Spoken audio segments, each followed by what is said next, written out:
let's assume that the Celtics, because I think we all agree that not the Celtics, we all agree that the Mavs are going to beat the Timberwolves. Two things. Rudy Gobert, shut the fuck up. I don't want to hear 4-time defensive player of the year as a defensive liability. Talk about it. And not even that. I don't even blame him for that. I don't even blame that tall, beige, goofy bastard for all the woes at this team. Every time this team loses, Rudy Gobert seems to be the one selling. I don't blame him. You know who I blame, Dwayne Marcus? I blame your guy, Anthony Edwards, who popped all that shit to Jamal Murray in the last series, who talked all that shit at the press conference. I'm the best defender in the league. I'm the best in this team. I'm shutting down this. I'm doing that. Excuse me, sir. When Luka Doncic was showing y'all who the real face of the league is, who's actively taking over the title of best player in the league, from Jokic, from JT's guy Jokic, and from my guy Embiid, who's literally taking the crown with their heads attached to it. Luka Magic Bird, taking over. Who has been on that? Who has been on the receiving end of that domination? The 4-time defensive player of the year, fraudulent defensive player of the year, exposed defensive player of the year, not the guy who's been talking like he's the best player in the league. JT, Dwayne Marcus, if you are so-called the best player on your team, and this is why I miss 90s basketball, because Kobe would never, Jordan would never, and we know LeBron got backed down by J.J. Barea in the 2011 NBA playoffs. We're not talking about this. We're not talking about that.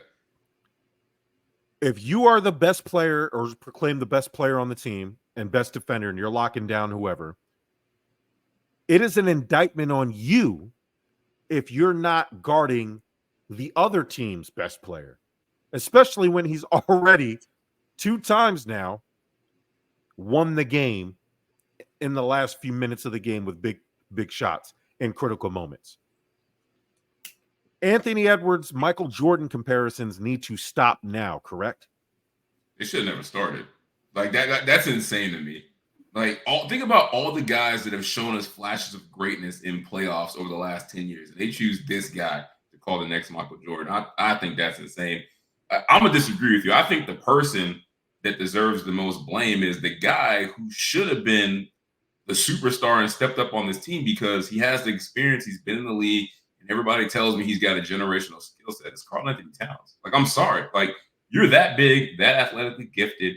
And I feel like there's some games I didn't even know he was playing. Like, it cannot be that way. And it's like, this is why it's Anthony Edwards' team. This is why they had to go get guys like Rudy Gobert, because Karl Anthony Towns is a worse version of Kevin Love. Like, you just can't count on him to do what you need him to do when it really matters, when it's crunch time. Like, he'll put up some great stats during the regular season, but what can he do to carry a franchise in the thick of it? And that's who I really blame.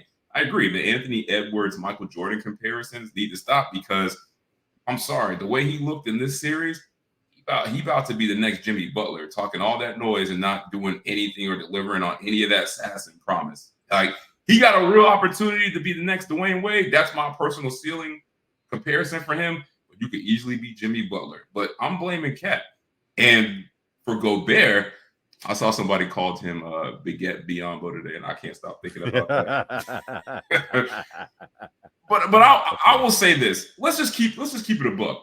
Like, Rudy Gobert only gets hate because players hate him. Like, because Draymond Green is sitting up there yapping his mouth every chance he could get, talking shit about how this guy sucks because they don't like him. Like, let's be real. Like, Rudy Gobert is an all-time elite defender. There's a reason he keep winning these awards. Like, you acting like there aren't other players in the league that can be considered for this award. Like, he is really that good. Now, the real conversation is, does the NBA value or find rim protection more sexier than a guy that can guard 1 through 4, and maybe that doesn't always show up in the stat sheet? Like, it's a big man's award because they value blocks more than actual like defensive percentages. And let's be real, a guy can easily get blocks at a more consistent level over an NBA season than he can consistently like have a high steal rate. Like, steal rates always fluctuate in the league. And it's harder to guard these guys. I'm sorry. Nobody can guard Luka. That's why this I ain't trying to cuss, but that's why he's putting up a triple-double every game. Like, you can't guard a lot of these guys one-on-one. So you're going to put a big 7-footer out there to try to guard Luka? Like, I'm sorry. Like, it's not his fault. Like, that's just the way the game is. But to say, like, his defensive player of the year is fraudulent, I think I saw Kendrick Perkins say today that he's disgraced the award and the people in the league don't respect him. Like, the guys in the league not respecting Rudy Gobert has nothing to do with his abilities because they just don't like him. It's like a regular job. Like, you guys work jobs. Are there people on your job you do not like? You know what happens? They don't get your respect either. It might not have nothing to do with their performance. You just don't like somebody. Your opinion of them is always going to be negative. Like, he is an elite all-time defender. And, like, Draymond Green is the last person that should be talking because he got carried his whole career by the best backcourt in history. Like, Draymond Green could easily be out there getting cooked by Luka. Like, let's not act like he wouldn't. He's trying to make it seem like he's going to be out there shutting them down and Luka's going to have 5 points. Like, Luka giving everybody a 40-piece, not just Rudy. I want to make a quick point real quick. I was sitting here writing numbers on Post-its. I just want to go back to Boston for just a second. Not including this stretch here, there have been 5 other times in NBA history when a team has made at least 6 conference finals in 8 years. Okay. LA did it. The Lakers did it from 80 to 91. They went to 10 and 13. They won 5 of those. No, they won 9 of those conference finals. They won 5 of those championships. Boston did it. They went to the conference finals every year from 80 to 88. They went to the championship 8 of those times. They won 5 of those 8 appearances. They won the chip 3 of those 5 times. Chicago went to the conference finals 8 times in 11 years from 89 to 98. Obviously, they won 6 of their appearances, all of them with Jordan. Golden State obviously did it most recently from 15 to 22. 6 in 9 appearances. They won 4 chips in those 6 appearances. And Philly, the only team of the 4 with a losing record in those conference finals and a losing record in those finals appearances. The Boston Celtics, JT and Jerm, have been to the conference finals 6 times in 8 years. This is their 2nd finals appearance.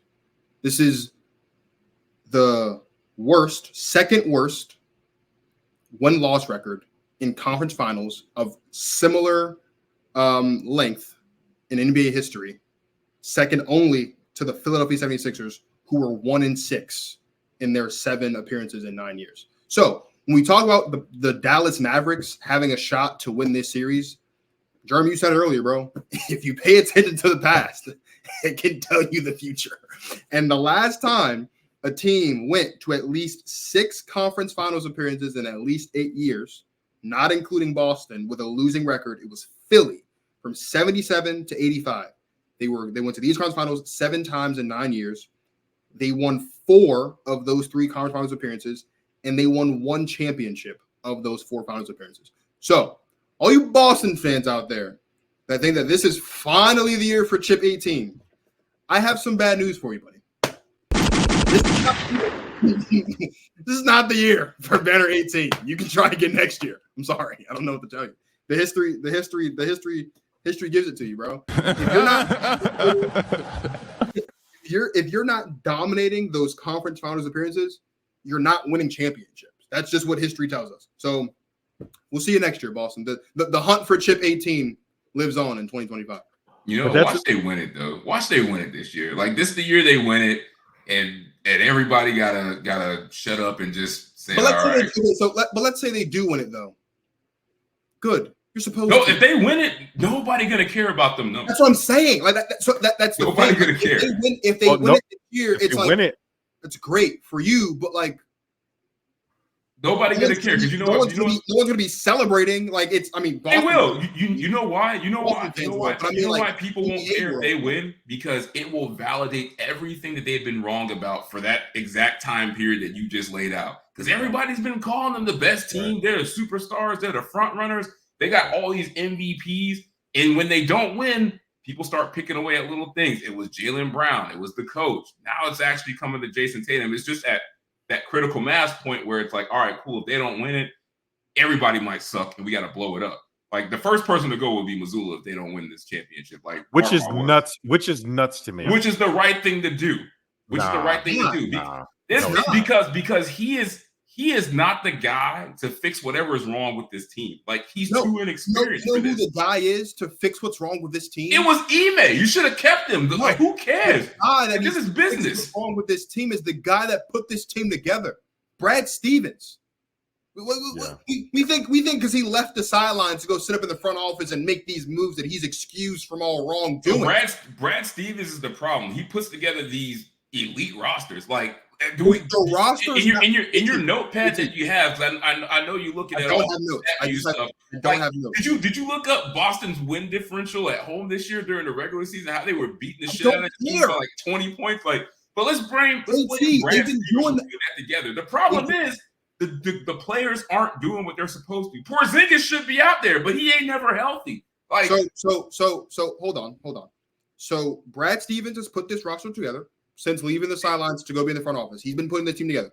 And they've gone to the Eastern Conference Finals or the Finals every year, like you said. So how's that on him? Last I checked, the Boston Celtics, the second greatest franchise in the history of basketball, doesn't get brownie points for going to conference finals, JT. We don't celebrate the Boston Celtics because they go to conference finals every year. But it's not Brad Stevens' fault they're not getting the job done in crunch time. Like, what more do you want them to do?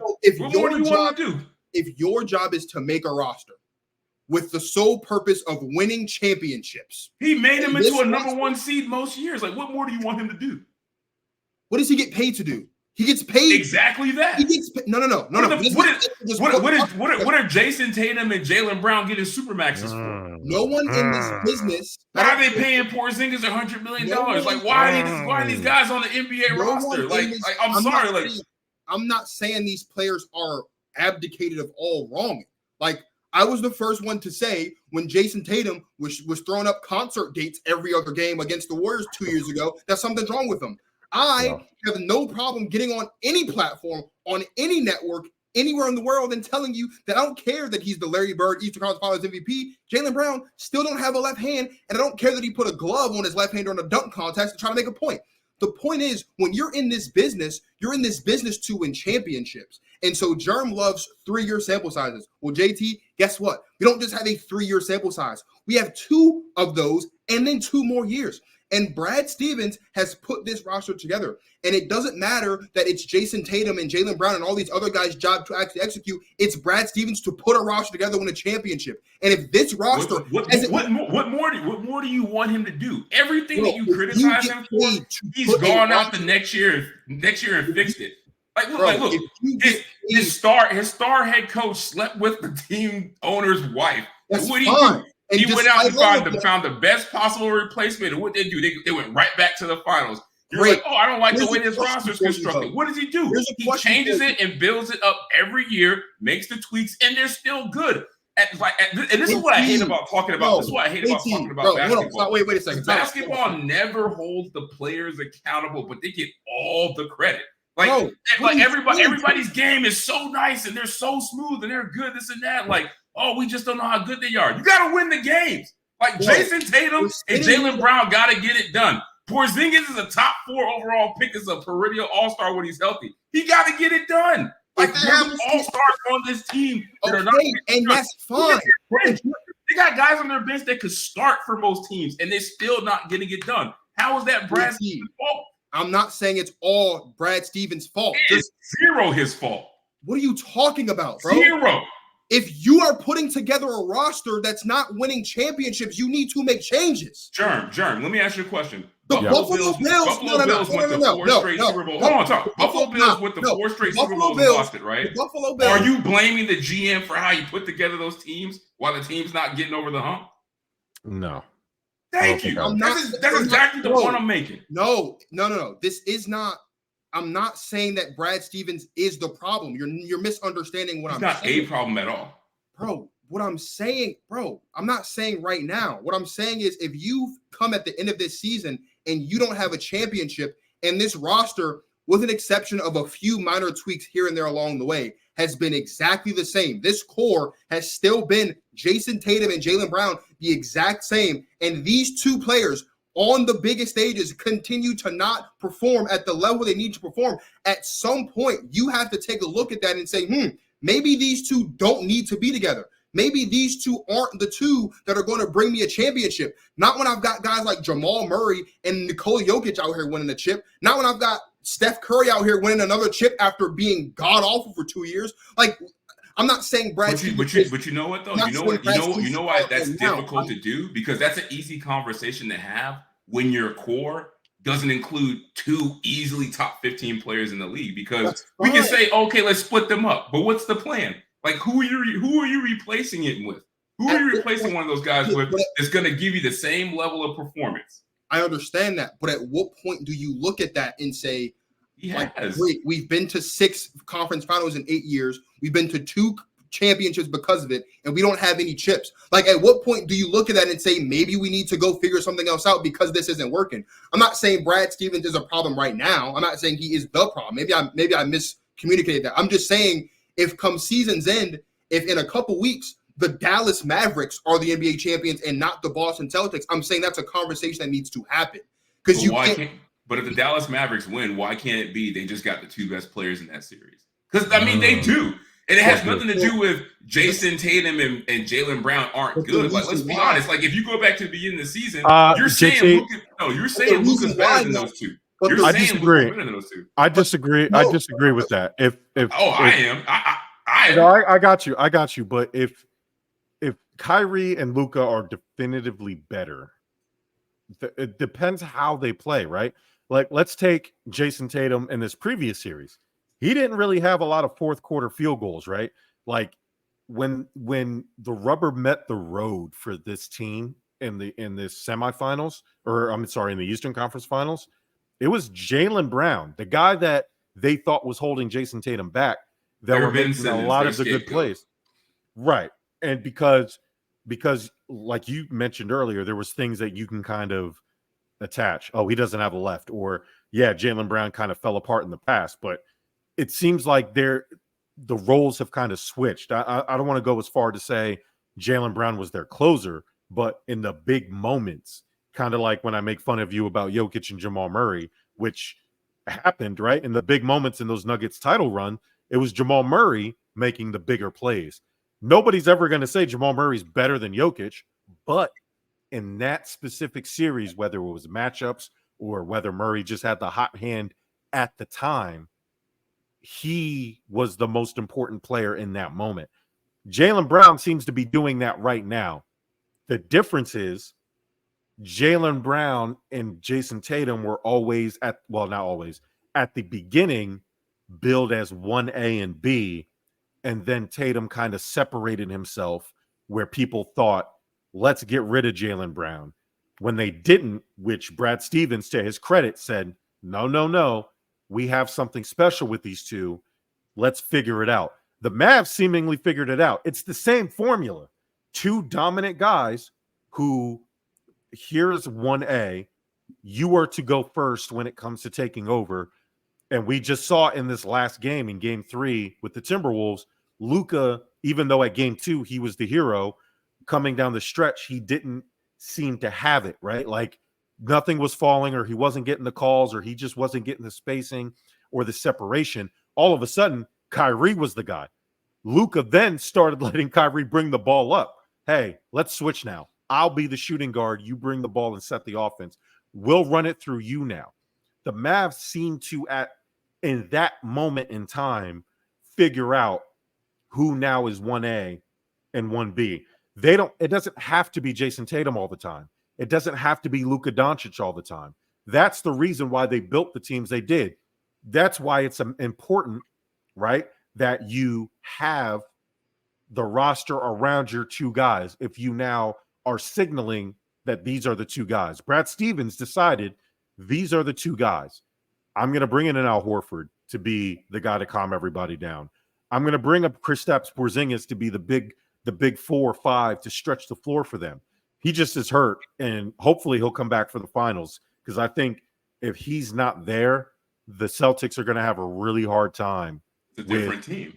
It's a different team. They're going to have a hard time with the bigs, with Gafford and Powell and all those guys who seem to out-athleticize the Timberwolves, right? The Timberwolves have 3 centers that could be starters on other teams. Naz Reid can start somewhere. Rudy Gobert obviously can start somewhere. And Karl-Anthony Towns can start obviously somewhere. They have 3 really good bigs. That's their formula around Mike Conley, who's their Al Horford, quote unquote, right? They're old, kind of old vet coach on the court, right? Like Al Horford is that for the Celtics. It is the perfect dream matchup for a basketball fan. It'll be very interesting to see, right? We talked about Joe Mazzulla. Listen, how long has he been the full-time head coach of this team? 2 years? 2 years. NBA Finals appearance, and then a Game 7 loss where Jayson Tatum got hurt. So let's give Joe Mazzulla some flowers. He got shitted on a little bit earlier when the Celtics were struggling. They figured it out because that's what good coaches do. And so I think Joe Mazzulla is a great coach. If Joe Mazzulla is the coach of the Sixers, I'd be very happy with it. He's not. I love Nick Nurse, but I want to stop the Joe Mazzulla slander before it gets out of control because I think he's been doing a really good job. And I'm saying that as a Sixers fan who was born and bred to hate the Celtics. I hope Jayson Tatum and Jaylen Brown tear their ACLs in Game 1. That's what I mean. But Joe Mazzulla is a great coach. I love Luka Doncic. I hope he wins a title. I love this for Kyrie. I'm asking you, gentlemen, right now, right? And actually, before I ask you this question, let's get to some of these comments, right? Martin Soares, Dwayne Marcus, his partner in crime, want to protect our queens. Check them out at @protectourqueens_ on Instagram and on the Give Us a Shot Network. So Brad Stevens is definitely not the problem, and they got Drew Porzingis. Drew Holiday, we didn't even bring him up. That's Brad Stevens, right? Recognizing we need a guy who has done this before. Jayson Tatum and Jaylen Brown haven't done that at that position. They know he knows how to get it done. And then Porzingis, they called him the unicorn at one point. Martin finally agreeing with me. I know I've been saying a lot of shit that has pissed Martin off the last couple of weeks, and he won't say it to me. Shout out to him. I love Martin. I know I've said some crazy shit that's probably got under his skin a little bit. Kyrie and Luka are more dynamic and harder to figure out than Jayson Tatum and Jaylen Brown. 1,000%. Because you know why? Because Kyrie and Luka are more skilled basketball players. That is honestly the difference in this game. Jayson Tatum and Jaylen Brown are one-trick ponies, right? Like if it doesn't work for them, they will be taken out of this series quickly once the Mavericks figure out how to stop whatever it is they do best, or if they have an off shooting night, because a lot of their stuff is predicated to not just spot up shooting, but separation. If the Mavericks take away their lanes, it's over for them. Luka is a wizard. Probably the best ball handler I've seen with the ball outside of Allen Iverson, and maybe even a tad bit better. I don't know, but he's in that class picture. He's top 3, and he's not number 3, is what I'm saying. So then you have Luka, been playing professional basketball since 15 years old. Finally has somebody like Kyrie to show him what winning basketball is like. Luka is literally the winning version of James Harden. We celebrate James Harden all these years because he has all these ESPN highlights and all these big games, but he doesn't have the winning to match his skill set. Luka has now the winning. He's in the NBA. He's going to go to the NBA Finals now. Something that James Harden hasn't been able to do on his own. So we're watching this legend grow, and we're watching somebody who has displayed a level of skill higher than anybody else at his age during his time in his run. So this matchup is going to be very, very intriguing. Shout out to Tony Hollinsworth. I believe that is Mike Hughes's guy. I've seen him with the Shy Kid podcast. Shout out to you. I believe he's part of the ASAP network as well. So shout out to them too. If the Mavs win, who gets the credit? Is it Luka and Kyrie? Like with his 2 with LeBron and the Cavs? Or will Kyrie get the credit where credit is due? So basically, and correct me if I'm wrong, he's asking, is this like a Kyrie redemption arc, basically? Like, and to answer your question for me, and I'll let these two get in it real quick. I'm just going to say it real quick. It depends how the series goes. If the Celtics are smart enough to kind of limit Luka into what he does, if they can kind of throw him off his rhythm, Kyrie will have to be magician Kyrie. And if he can carry the Mavs in a game or two, specifically win a game or two on his own, and if this ends up being a 7 or 6 game series, and the Mavs end up winning, and you can point to 1 or 2 games that it was the Kyrie Irving game, then I think you will see Kyrie Irving get the credit. I'm not saying he will be Finals MVP. I think Luka has just been built up that if he does, as long as he doesn't play like a 2-pack of ass, he'll be the Finals MVP, just because that's the way NBA marketing works. But if Kyrie can win them a game or two, I think this will be a Kyrie Irving redemption arc. I've talked long enough. JT, Dwayne Marcus, what do you think about Tom Hollinsworth? Yeah, no problem, Tony. I'm sorry, Tom's Hollinsworth. No problem, Tony. I'll put his question back up there for you guys. JT, what do you think? That's a really good question. I think the Kyrie redemption arc is kind of irrelevant because I think it's already happened just by the fact that he's on a team that he technically didn't destroy and they're having success. And he's the first guy to make it work with Luka. Like, I think there's just so many good storylines in there for him. I do think it depends on how the series goes. If they lose, I think he will get the blame. But I think if they win, unless, like you said, unless Kyrie has like those 2 games, like where it's just like it's clearly him and he's playing out of his mind, like it's gonna be Luka, just because that's what the media wants. Like, yeah, the media wants that next young player that they can hype up for the next 5 to 6 years, and it's Luka Doncic. Like it's tailor made. Like every team in the playoffs has that player where like, hey, if they win, the script's like this guy gets the girl at the end, like he's gonna be the superstar of the movie, and it's just Luka, just because it's just his time. Media or not, the best player on the team always gets credit, unless the best player on the team just craps the bed. And when the best player on the team craps the bed, they get all the blame. So Luka is the best player on the team. He would get all the credit. I do think, though, there is something to be said to the way in which Kyrie has handled his time with Luka. I know there's a lot of people on Twitter recently, especially as they've made this run, obviously, that have been like, why couldn't Kyrie just continue to be the 2 for LeBron? And I think you have to remember like where Kyrie was in his career at that point. Mm-hmm. Like when Kyrie was drafted in 2011 with the first overall pick in the draft, I think is when it was like LeBron wasn't there. So it was Kyrie's team. And so it's not like Kyrie was, Kyrie joined LeBron. Like, no, like LeBron left Miami and came back to Cleveland and came to Kyrie and ruined Kyrie's mojo, ruined his flow, right? Kind of shoved Kyrie into that number 2 role. Won a championship with him. Obviously, Kyrie loved that. But Kyrie's even said it himself. At that time in his career, he was not at the level of maturity that he's at right now. And so he wanted to go be the guy for another team because he was kind of the guy before LeBron came back, right? And so when you look at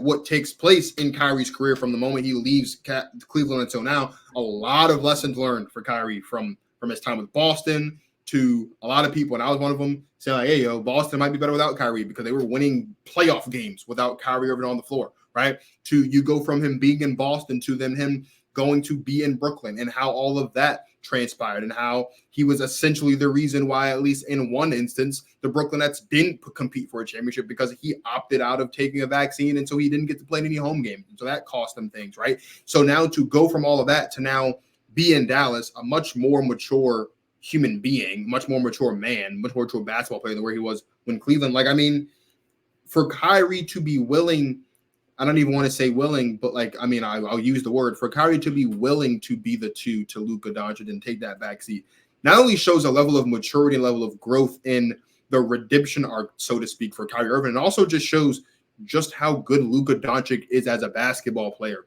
That Kyrie Irving, a seasoned vet who is still very skilled, who is still box office and a superstar in this league, can go join someone with Luka and not feel like he needs to be the guy on the team because of how great Luka is. And so if the Mavericks go out here and they get the job done against the Celtics, Luka's the best player on the team. So Luka's going to get the credit. That doesn't mean, though, that Kyrie doesn't deserve credit, because Kyrie on this playoff run has closed out a lot of games, right? Like, there have been some games in this playoff run where Luka has not been, he might have had a great first half and went, disappeared in the second half, or just didn't have a good game at all. And here's Kyrie Irving out here just dropping buckets left and right like he used to do back in the good old days. So I think these two things are mutually exclusive, to answer the question. I think that if we're talking specifically in a vacuum of a championship, I agree with Jerm to the extent that typically, unless the best player has a terrible series, if the best player has a standard series and they win the chip, Luka gets all the credit because he's the best player on the team.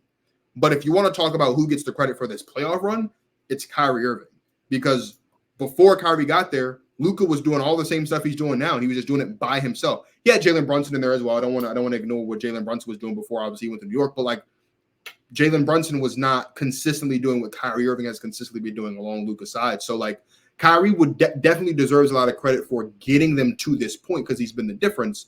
No, it's no different than like Chris Paul, right? James Harden was still getting, deep playoff runs in Houston. It wasn't until Chris Paul got there where they were really being competitive with the Golden State and really actually making those things a series and making them mention. We're like, maybe the Rockets can actually get past the Warriors. It's that kind of same thing, right? Luka has been an all-time great playoff performer already in his career. He's already, in my opinion, one of the greatest offensive players I've ever seen from a postseason standpoint, from all-around standpoint, however you want to say it. But without Kyrie's presence, all the attention defensively is on Luka. Kyrie's presence offensively forces defenses to stay honest and keep someone attached to him, which puts Luka in a lot more one-on-one situations, because if you're going to double Luka, Kyrie is open, and you don't want to leave Kyrie with a bunch of space and no one in front of him and a ball in his hands. That doesn't work out for anybody. So Luka gets credit for the championship because he's the best player on the team. But I do think, though, that Kyrie Irving deserves a lot more credit than what maybe he has been getting for the run that they've been on, because he's closed out a lot of games. He's closed out a lot of games for them. So, yeah, this is going to be interesting. Kyrie Irving redemption, obviously, revenge series versus the Celtics. I do agree with you. There's part of maturity, right? But the petty side of me is just going to say the simple thing. Luka's better than LeBron at that stage. I mean, let's be real. Luka's more skilled, right? The better franchise. Let's just keep it a buck. I mean, Luka's the GOAT, man. Let's stop playing. Let's stop playing this nonsense. The Jalen Brunson thing, that was like the Kyrie blueprint, right? Jalen Brunson was the reason why Kyrie's there. If you look at the timeline of events, I think the position, right? They were trying to figure out the position, right? They were trying to get him bigs. They were trying to get him maybe Luka can be James Harden, but instead, no, Luka is LeBron. Instead of getting him bigs to complement his game, let's get him another guard. And Jalen Brunson was that guy for a minute, but then they realized they can get a better version of Jalen Brunson, right? I don't think anybody's going to sit there and say that Jalen Brunson is better than Kyrie Irving. They have a similar style. Now, right now, today, I like Jalen Brunson. Like if you ask Mavs fans, who would they rather have, this Kyrie or the Jalen Brunson we're seeing with the Knicks? You think they still taking Kyrie? I do. Do you know why? Do you want to know why? And I think me and Dwayne Marcus are JT. There's a very big difference between who Jalen Brunson is right now and who Kyrie Irving is right now. Jalen Brunson's the number one guy on that team. Yeah, without Julius Randle, he has to do that stuff. We get fooled every offseason by guys having these ridiculous stats. DeJounte Murray, right, is a good example of this. Is usage rate. So you come in and you score a bunch of points, right? The Sixers are about to fall into this trap because I think if they cannot get LeBron or Paul George, they'll go for like a Zach LaVine or something like that.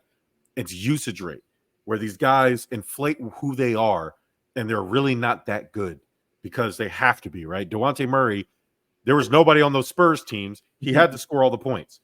You get to Atlanta thinking you're getting that version of that player, and it doesn't work when you have better pieces around you. Or you got another guy that just also needs a lot of usage in Trae Young. Right. So it just doesn't, like, I think now I like Jalen Brunson. I think you got to give Jalen Brunson some grace, though, because I get what you're saying. You're right. But he's also shown that it's worked before. Like, he's been in that situation. So I think the Mavs would take Jalen Brunson because they know it can work because he's done it before.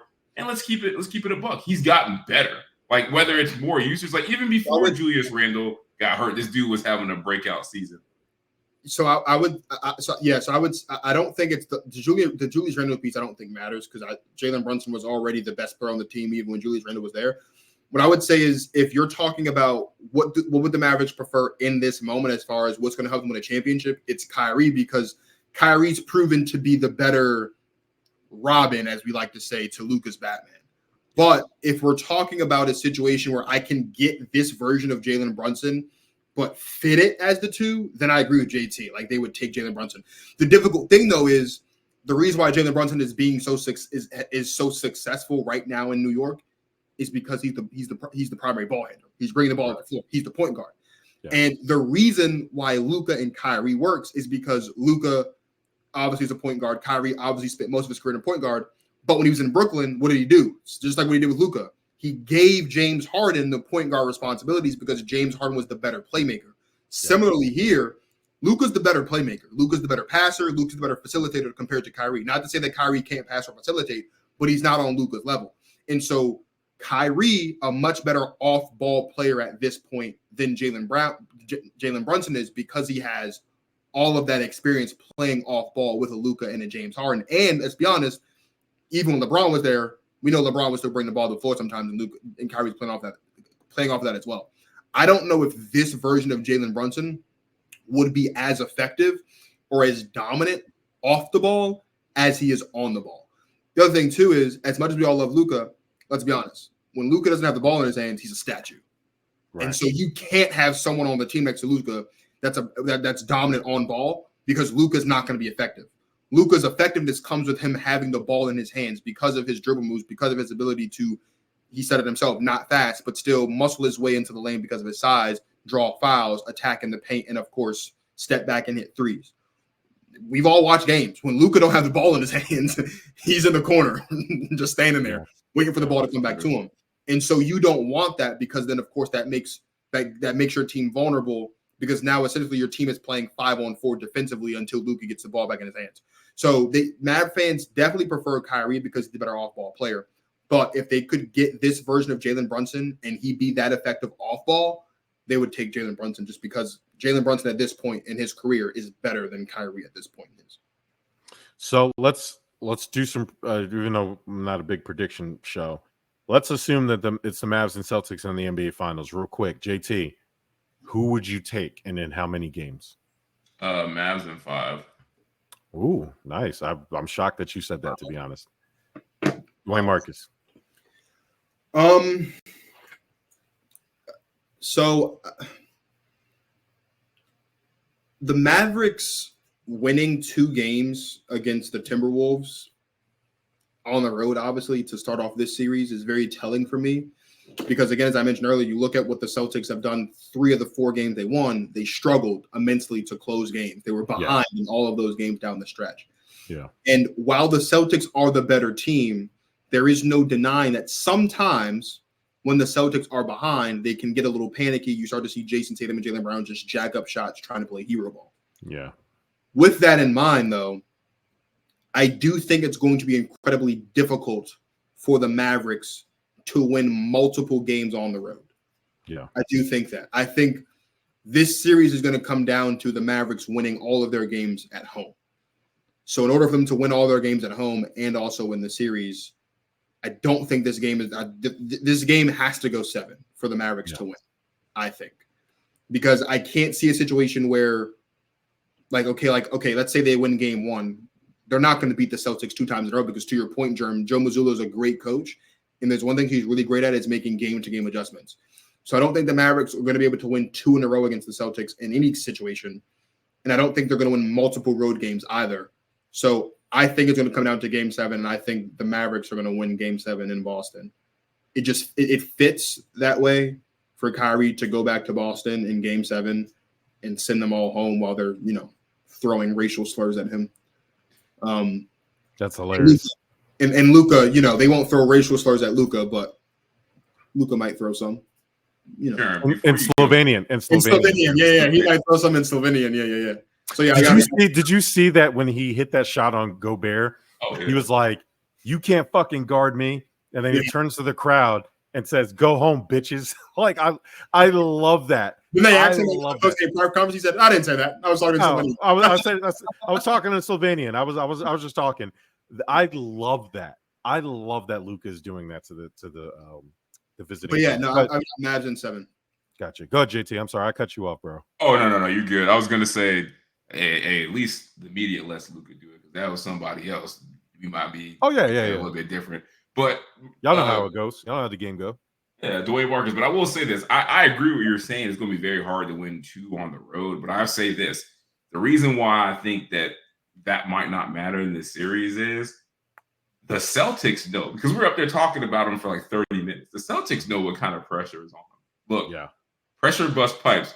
And you either going to see the best version of the Celtics we've ever seen, or you want to see the worst. It's almost equivalent to the level that we saw when they played my Heat last year in the Eastern Conference Finals, when they were down like 0-3, and it was like the worst 3-game stretch you'd ever seen. Yeah, like because if they fall apart early in this series in Game 1, it could be a sweep. Just because I don't think they're mentally tough enough to overcome that.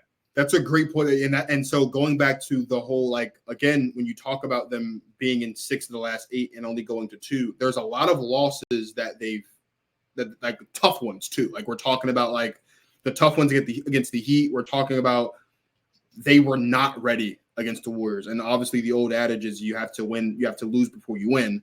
So they've had all those losses. The hope is, of course, now that this is the time that they win. But to your point, JT, we've seen this team get routed before. And so that's why I look at this as, obviously, it's not just a must win because you're the better team. It's a must win because we've seen you in this situation before where you've been rattled out the gate and it's cost you. And despite you probably being the better team, because you dug yourself in such a deep hole, you couldn't dig yourself out of it. Like, that's one thing that you definitely have to pay attention to going into Game 1 and even Game 2, is because these first 2 games are going to be in Boston. We are looking for Boston to come out. They're going to have rest, right? Not a lot, but like, let's say this, I mean, it's a tight game right now, but let's say the Mavericks lose tonight for some reason. And we have to go to They're going to lose. And they go to the NBA can't afford to have a whole week without games. But like, let's say they lose tonight. Now it's a Game 5. You're talking about more rest. So you're watching these games, you're more rested, and you're the better team. If you come out in Game 1 and you're cold, you're not hitting your shots, you're stiff, as they were against the Warriors a couple years ago, that can start to weigh on you. And we're going to be able to see whether or not they learn from their mistakes of 2022, or if it's just the same thing all over again. So Game 1, I agree with you, JT. Game 1 is going to be very telling on how this series can go. Because the Celtics come out and they're stiff and they're not confident and they're not hitting their shots, I just think they're either going to come out and be scared or not. Like, honestly, I just don't trust them, just because I got firsthand, my Heat have beat them way too many times when we shouldn't even been in the game. So I just think the Mavs going to run them out the building. But this is either going to be the best or the worst thing that's ever happened to this group of Celtics players over the last 8 years. And we're going to find out what this team really made of. So before we get out of here, I just want to go back to some of the comments. Martin Soares, when I said that, he's mad at me for some of my comments. We're good. Me and him are good officially. He said he loves me. I appreciate him. I love him too. I appreciate everything he does for us in the network. Tony Hollinsworth said, appreciate the shout out. Definitely. Absolutely. Love to get you on the show one day. Frank Chicolo says, Kyrie will be booed. He is the most hated ex-Celtic ever. Probably. I think so. I think there was a lot of expectations at the time when that happened, when he left the Cavs, especially coming off a title, that he was going to immediately pay dividends. Kyrie was going through a lot. I would understand that from a Boston Celtics perspective, even though I may disagree. David Burns says that Mavericks will be in the finals. Looks like it's tied right now, 49-49 at halftime. Looks like Luka's doing all the work for the Celtics, and Anthony Edwards has woken up for the Timberwolves. So they're both playing out of their minds. JT has the Mavs in 5. Dwayne Marcus has the Mavs in 7. I have the Mavs in 6. I think the Mavs are. I think the Celtics are going to let that first game at home slip because they've had such an easy road, and obviously time off, things like that. I think that the favorites or the home team always lets that first game slip. Then I think the Celtics will get their get back in the second game. I think the Mavs will win both their games at home in game 3 and 4. And then I think the Celtics will get their win back at home. And then I think the Mavericks will take it back from them. So I have the Mavericks in 6.